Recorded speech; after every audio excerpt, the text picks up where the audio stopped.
It's wonderful to be here, Caer Elen, and thanks to David and the team here for the welcome we've had. O'n i'n sôn rai misoedd yn ôl nes I dderbyn galwad gan Estyn, a pan wedys I bod Estyn wedi ffono, chi'n gwybod wedyn nhw o na dim to.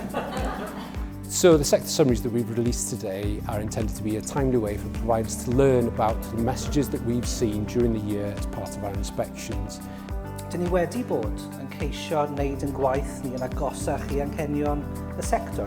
Mae wedi bod yn hyfryd cael croesawu y tîm o Estyn i'r ysgol Caer Elen heddi I gael trafodaeth ynglyn â sut ni wedi bod yn datblygu y strategaethau hyrwyddo y Gymraeg ar draws y continwwm iaith yn yr ysgol ac I gael cyfle I drafod ar hynny yn syniadau ni ar gyfer y dyfodol. Mae Estyn wedi datblygu modelau diweddar o arolygu ysgolion yn farn ni sy'n symud yn sicr i'r cyfeiriad cywir.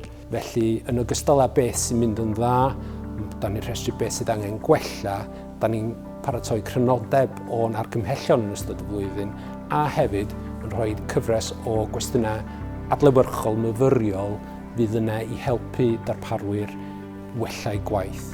Da ni'n gorffen hefo nifer o esiamplau o arfer dda da ni wedi adnabod yn ystod y flwyddyn.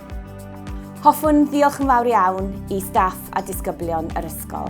Mae wedi bod yn gyfle gwych heddiw I ymweld â'r Senedd, I sgwrsio gyda nhw, I ymweld â dosbarthiadau, a gweld y gwaith sy'n digwydd ar draws yr ysgol I hyrwyddo'r Gymraeg. Trowch adborth i ni. Dyn ni eisiau ffindio mas yw o werth, yw o ddefnydd I chi, achos unwaith eto, os nag yw beth I pwrpas wneud e. Well, it's been a fantastic day, so thanks again to David and the team. It's been really good to see what's going on. The report is out. The purpose of it is to be of use to you, so please have a look at it.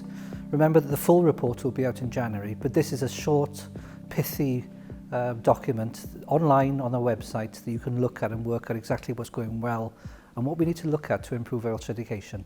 Diolch.